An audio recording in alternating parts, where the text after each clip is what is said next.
Hi, ഞാൻ doctor Juhi Das, QNB health കെയറിലെ homeopathic ഫിസിഷ്യനാണ്.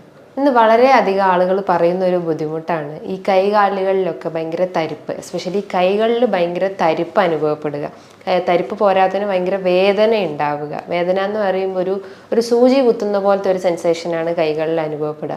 ഭയങ്കര ഒരു വീക്ക്നെസ് ഉണ്ടാവുക. ചെറിയ വസ്തുക്കളൊക്കെ അല്ലെങ്കിൽ നമ്മളൊരു ഡോറ് തുറക്കുമ്പോൾ അല്ലെങ്കിൽ ഒരു ഡോറിൻ്റെ കുറ്റി തുറക്കുമ്പോഴൊക്കെ നമുക്ക് ഭയങ്കര വേദന അനുഭവപ്പെടുന്നു, അല്ലെങ്കിൽ അത് തുറക്കാൻ ഭയങ്കര ബുദ്ധിമുട്ടുണ്ടാവുന്നു.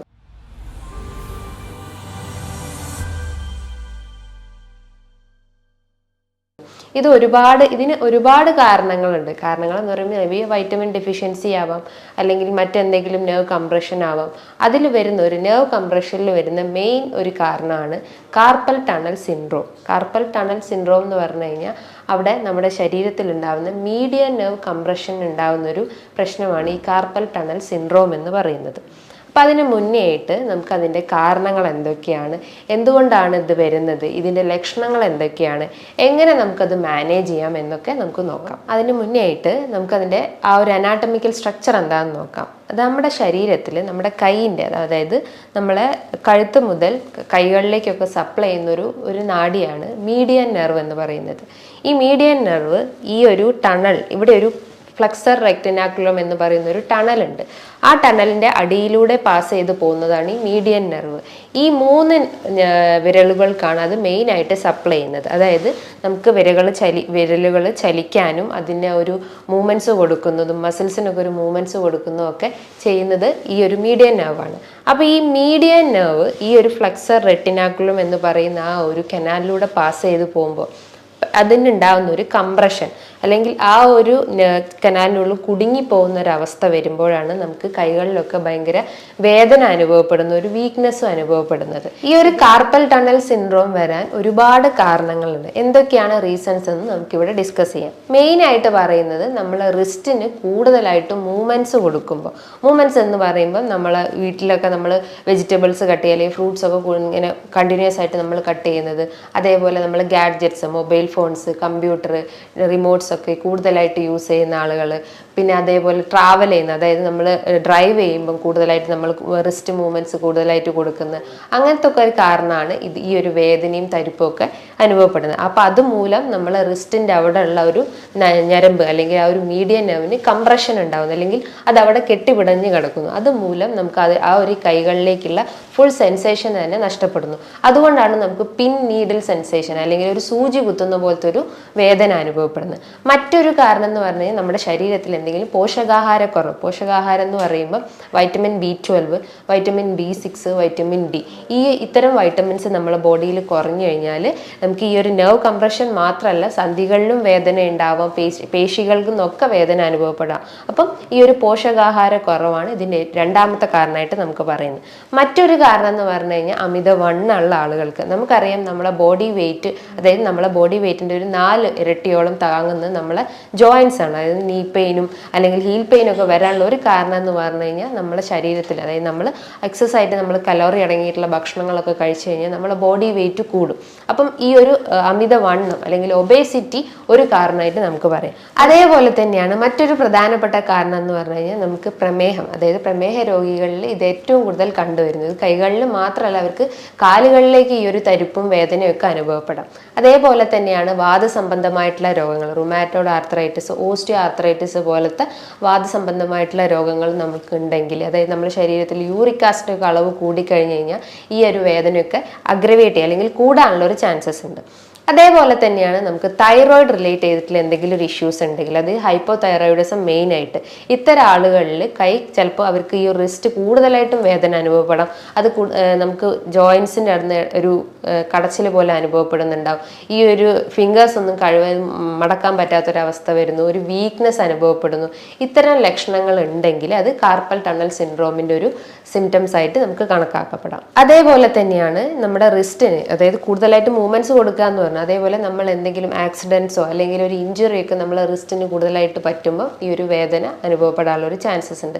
മറ്റൊരു കാരണം എന്ന് പറഞ്ഞു കഴിഞ്ഞാൽ നമുക്ക് ഈ ഒരു ജോയിൻസിൽ ഒരു എക്സ്ട്രാ ഗ്രോത്ത് ഉണ്ടാകുന്നത്, അതായത് ഗാംഗ്ലിയോൺ പോലത്തെ കൺഗ്ലീഷൻ. ഗാംഗ്ലിയോൺ എന്ന് പറയുമ്പം ഒരു ഒരു ഫ്ലൂയിഡ് നിറഞ്ഞിട്ട് അല്ലെങ്കിൽ ഒരു എക്സ്ട്രാ ഒരു സ്വെല്ലിങ് നമ്മൾ ഈ റിസ്റ്റ് ജോയിൻസിന് വരുമ്പോൾ ഈ ഒരു ഏരിയയിലേക്കുള്ള ആ ഒരു മീഡിയൻ നെർവിന് കൂടുതലായിട്ടും കംപ്രഷൻ വരുന്നു. അപ്പോൾ നമ്മൾ വേദന, അതായത് നമുക്ക് മൂവ്മെന്റ്സ് ഒക്കെ കൊടുക്കുമ്പോൾ ഭയങ്കര വേദന അനുഭവപ്പെടുന്നു. ഇത്തരം കാരണങ്ങൾ അല്ലെങ്കിൽ ഇത്തരം റീസൺസ് ആണ് നമുക്കൊരു കൈകളിലൊക്കെ ഇത്തരം തരിപ്പും വേദനയും കടച്ചിലും ഒക്കെ വരാനുള്ള ഒരു കാരണം എന്ന് പറയും. ഇനി മെയിൻ ആയിട്ട് ഇതിൻ്റെ ഒരു ലക്ഷണം എന്ന് പറഞ്ഞു കഴിഞ്ഞാൽ കൈകളിലൊക്കെ ഈ ടിപ്സിൽ, അതായത് ഫിംഗേഴ്സിൻ്റെ ഒക്കെ ടിപ്സിലായിട്ട് ഒരു സൂചി കുത്തുന്ന പോലത്തെ വേദന ഉണ്ടാവും. ഒരു ഒബ്ജക്റ്റ് നമുക്ക് പിടിക്കാൻ പറ്റാത്തൊരവസ്ഥ വരുന്നു. കൈകളിലൊക്കെ ഭയങ്കര വീക്ക്നെസ് ഉണ്ടാവുന്നു. അതായത് നമ്മൾ ഈ ഒരു രണ്ട് മസിൽസ്, ഹൈപ്പോതിന്നാറും തിന്നാർ മസിൽസും ആണ്. ഈ മസിൽസിനെ സപ്ലൈ ചെയ്യുന്നതാണ് ഈ ഒരു മീഡിയൻ നെർവ്. ഈ മീഡിയൻ നെർവിന് കംപ്രഷൻ വരുമ്പോൾ ഈ ഒരു മസിൽസിന് വേസ്റ്റിംഗ് ഉണ്ടാവും, അതായത് ഒരു ശോഷിച്ച ഒരു അവസ്ഥ വരുന്നു. അപ്പം നമുക്ക് എന്താ ഒരു കൈ മടക്കാൻ പറ്റാത്തൊരു അവസ്ഥ വരുന്നു. അതുപോലെ ജോയിൻസ് എന്നൊക്കെ ഭയങ്കര വേദന അനുഭവപ്പെടുന്നു. ചില ആളുകളിൽ പുകച്ചിൽ പോലെ ഫീൽ ചെയ്യുന്നു എന്ന് പറഞ്ഞു. മേ ബി ആ ആളുകൾക്ക് ഈ ഒരു ജോയിൻസിന്റെ ഈ റിസ്റ്റിന്റെ ഫ്രണ്ടിലോട്ട് മാത്രമായിരിക്കും വേദന ഉണ്ടാവുക. മറ്റു പല ആളുകൾ പറയുന്നത് ചിലർക്ക് കഴുത്തിന് തുടങ്ങിയിട്ട് കൈകളിലേക്കൊക്കെ ഒരു വേദന റേഡിയേറ്റ് ചെയ്യുന്നതും പറയപ്പെടുന്നുണ്ട്. അതിൻ്റെ ഒരു കാരണം ഈ CTS, അതിൽ കാർപ്പൽ ടണൽ സിൻഡ്രോം അല്ല. അതിൻ്റെ ഒരു കാരണം എന്ന് പറഞ്ഞു കഴിഞ്ഞാൽ സെർവൈക്കൽ സ്പോണ്ടൈലോസിസ് ആണ്. സെർവൈക്കൽ സ്പോണ്ടൈലോസിസ് എന്ന് പറയുമ്പം നമ്മളെ കഴുത്തിന്, അതായത് സെർവൈക്കൽ റീജിയനിൻ്റെ വെർട്ടിബ്രാസിൻ്റെ ഇടയിൽ കൂടെ പാസ് ചെയ്യുന്ന ഞരമ്പുകൾക്ക് ഈ ഒരു കംപ്രഷൻ വരുമ്പോൾ, കംപ്രഷൻ എന്ന് പറയുമ്പോൾ ആ ഒരു ഞരമ്പ് ആ ഒരു വെർട്ടിബ്രാസിൻ്റെ ഇടയിൽ, നട്ടലിൻ്റെ ഇടയിൽ കെട്ടുപിടഞ്ഞ് കിടക്കുമ്പോൾ അല്ലെങ്കിൽ കുടുങ്ങി പോകുമ്പോഴാണ് നമുക്ക് കൈകളിലേക്കൊക്കെ ഒരു വേദന റേഡിയേറ്റ് ചെയ്യുന്നത്. ഈ ഒരു കഴുത്ത് വേദന റേഡിയേറ്റ് ചെയ്തിട്ട് നമ്മളെ നട്ടലിലേക്കും അല്ലെങ്കിൽ ബാക്ക് റീജിയനിലേക്കും ഒക്കെ വേദന റേഡിയേറ്റ് ചെയ്യാനുള്ള ഒരു ചാൻസസ് ഉണ്ട്. അപ്പം CTS വരാനുള്ള ഒരു കാരണം എന്ന് പറഞ്ഞാൽ ഈ മീഡിയൻ നെർവ് കംപ്രഷനാണ്. ഒരുവിധം ആളുകളൊക്കെ പറയുന്നത് ഈ മീഡിയൻ നെർവ് കംപ്രഷൻ്റെ ഒരു സിംറ്റമായിട്ട് ഈ 3 വിരലിന് മാത്രമാണ് അവർക്ക് വേദന അനുഭവപ്പെടുക. അതായത് നമ്മളെ ഇൻഡെക്സ് ഫിംഗറും തം ഫിംഗറും മിഡിൽ ഫിംഗറും റിംഗ് ഫിംഗറിൻ്റെ ഒരു ഹാഫ് ആയിട്ടുള്ള ഒരു റീജിയനിൽ മാത്രമാണ് മെയിനായിട്ട് അവർക്ക് വേദന അനുഭവപ്പെടുക. ഇത് ചിലർക്ക് ഒരു കൈകളിൽ മാത്രമായിട്ടും വരും, ചിലർക്ക് 2 കൈകളിലും വരാണ്ട്.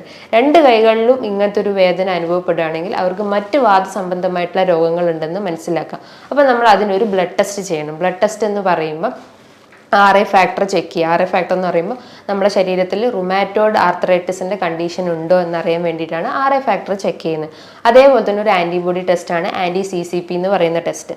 അതേപോലെ തന്നെയാണ് നമ്മുടെ ശരീരത്തിൽ യൂറിക് ആസിഡിൻ്റെ അളവ് കൂടിക്കഴിഞ്ഞാലും ഇത്തരം വേദനകൾ അനുഭവപ്പെടാം. So serum uric acid check ചെയ്ത് കഴിഞ്ഞാലും ഇത്തരം വേരിയേഷൻസിൻ്റെ ടെസ്റ്റുകളിലൂടെയൊക്കെ നമുക്ക് അറിയാൻ പറ്റുന്നതാണ്. ഇത്തരം ലക്ഷണങ്ങളാണ് മെയിനായിട്ട് ഈ CTS കേസസിൽ പേഷ്യൻസ് വന്ന് പറയാറ്. അപ്പോൾ ഇൻവെസ്റ്റിഗേഷൻ ഞാൻ ഓൾറെഡി പറഞ്ഞു കഴിഞ്ഞു. ഈ ഒരു ബ്ലഡ് ടെസ്റ്റ് കൂടാതെ തന്നെ നമുക്കൊരു എക്സ്റേ എടുക്കാം. അതായത് നമ്മളെ ഈ ഒരു റിസ്റ്റ് ജോയിൻറ്റിൽ ഒരു എക്സ്റേ എടുത്തു കഴിഞ്ഞാൽ അവിടെ മീഡിയൻ നെർവിന് കംപ്രഷൻ ഉണ്ടോ എന്നറിയാൻ പറ്റും. അല്ലെങ്കിൽ എന്തെങ്കിലും ഫ്രാക്ചർ പറ്റിയിട്ടുണ്ടോ, അല്ലെങ്കിൽ ആ ഒരു ബോൺസിന് എന്തെങ്കിലും ഇഞ്ചുറി പറ്റിയിട്ടുണ്ടോ എന്ന് എക്സ്റേയിലൂടെ മനസ്സിലാക്കാൻ പറ്റുന്നതാണ്. ഇനി കൂടുതലായിട്ട് നമുക്ക് എന്തെങ്കിലും തരിപ്പോ അല്ലെങ്കിൽ മരവിപ്പോ ഒക്കെ അനുഭവപ്പെടുകയാണെങ്കിൽ നമുക്കൊരു നെർവ് കണ്ടക്ഷൻ സ്റ്റഡി നടത്താം. അതായത് നമ്മുടെ ശരീരത്തിലേക്ക് ഈ ഒരു നെർവ്സ് റീജിയനിലേക്ക്, റിസ്റ്റ് റീജിയനിലേക്ക് ഒരു ഇലക്ട്രിക്കൽ സ്റ്റിമുലസ് അതിലൂടെ പാസ് ചെയ്ത് കഴിഞ്ഞ് കഴിഞ്ഞാൽ നമ്മളെ നെർവ്സ് എത്രത്തോളം വീക്കാണോ അല്ലെങ്കിൽ ഫങ്ഷനിങ് ആണോ എന്നൊക്കെ അറിയാൻ പറ്റുന്നതാണ്.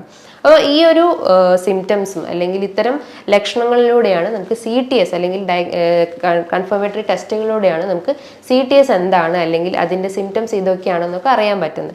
സോ നമുക്ക് മെയിൻലി ഇതിനൊരു എക്സസൈസ് മാനേജ്മെൻ്റ് ആണ് മെയിനായിട്ട് നോക്കേണ്ടത്. അപ്പോൾ എക്സസൈസ് എന്തൊക്കെയാണ് നമുക്ക് നെക്സ്റ്റ് നോക്കാം. സോ മെയിനായിട്ട് നമ്മൾ ഇതിന് ചെയ്യേണ്ട എക്സസൈസ് എന്ന് പറയുമ്പം ആദ്യം തന്നെ നമുക്ക് വേദനയുള്ള കൈ, ജസ്റ്റ് ഈ ഏത് കൈക്കാണോ വേദന ഉള്ളത് അത് ജസ്റ്റ് ഒന്ന്, അതായത് 2 കൈയും ജസ്റ്റ് ഹോൾഡ് ചെയ്യുക. ഒരു പ്രെയർ പൊസിഷനിൽ വെക്കുക. പ്രെയർ പൊസിഷനിൽ വെച്ചിട്ട് അപ്പ് ആൻഡ് ഡൗൺ മൂവ്മെൻറ്റ്സ് കൊടുക്കുക. ഇങ്ങനെ അപ്പ് ആൻഡ് ഡൗൺ മൂവ്മെൻറ്റ്സ്, അതായത് ഒരു 5-10 ഒരു ടൈംസ് ഇത് കണ്ടിന്യൂസ് ആയിട്ട് ചെയ്തുകൊണ്ടിരിക്കുക.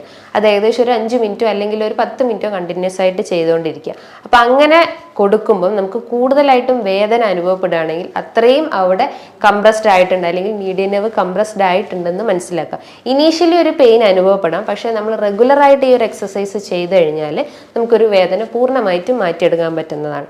മറ്റൊരു എക്സസൈസ് എന്ന് പറഞ്ഞു കഴിഞ്ഞാൽ നമ്മളെ ഈ ഒരു ജോയിൻറ്റ്സ് അല്ലെങ്കിൽ ഈ ഒരു ഹാൻഡ് ഫ്രണ്ടിലോട്ട് എക്സ്റ്റെൻഡ് ചെയ്യുക.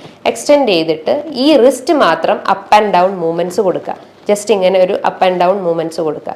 റിസ്റ്റ് കംപ്ലീറ്റ്ലി ഇങ്ങനെ ഹോൾഡ് ചെയ്യണം. ജസ്റ്റ് ഇങ്ങനെ ഹോൾഡ് ചെയ്തിട്ട് just up and down movements ഇങ്ങനെ ഒരു 5-10 മിനിറ്റ് കണ്ടിന്യൂസ് ആയിട്ട് ചെയ്യുക. അങ്ങനെ ചെയ്യുമ്പോൾ നമുക്കൊരു ആദ്യൊരു പ്രഷർ അല്ലെങ്കിൽ ഒരു വേദന നമ്മളെ ജോയിൻറ്റ്സിനൊക്കെ അനുഭവപ്പെടാം. പക്ഷേ ഇനീഷ്യലി അത് ഗ്രാജുവലി അത് കണ്ടിന്യൂസ് ആയിട്ട് കുറഞ്ഞു വന്നോളും.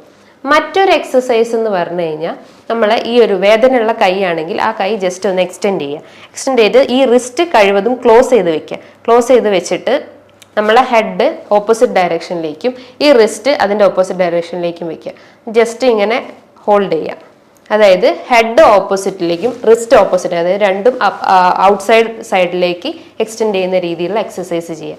ഈ 3 എക്സസൈസ് നമ്മൾ ഡെയിലി ഒരു 15 മിനിറ്റ്സ് അല്ലെങ്കിൽ 10 to 15 മിനിറ്റ്സ് കണ്ടിന്യൂസ് ആയിട്ട് ചെയ്ത് കഴിഞ്ഞാൽ ആ ഒരു വേദനയുടെ ഇൻറ്റൻസിറ്റി നമുക്ക് കുറയ്ക്കാൻ പറ്റുന്നതാണ്. പിന്നെ ഒരു എക്സസൈസ് എന്നില്ല, പിന്നെ ഒരു മാനേജ്മെന്റ് എന്ന് പറഞ്ഞാൽ ഇതിൻ്റെ അമിത വണ്ണം അല്ലെങ്കിൽ വെയിറ്റ് അധികമായിട്ടുള്ള ആളുകളാണെങ്കിൽ അതിൽ വെയിറ്റ് റെഡ്യൂസ് ചെയ്യുന്ന ആക്ടിവിറ്റീസിൽ ഇൻവോൾവ് ചെയ്യാൻ ശ്രമിക്കുക. അതായത് എയറോബിക് എക്സസൈസോ അല്ലെങ്കിൽ സ്കിപ്പിംഗ്, ജമ്പിങ് പോലത്തെ എന്തെങ്കിലും ഒരു ആക്ടിവിറ്റീസിൽ ഡെയിലി ഒരു 10 to 15 മിനിറ്റ്സ് ചെയ്യുന്നത് ഏറ്റവും നല്ലതാണ്. സോ കഴിവതും നമ്മൾ വെയിറ്റ് റെഡ്യൂസ് ചെയ്യാൻ ശ്രമിക്കുക.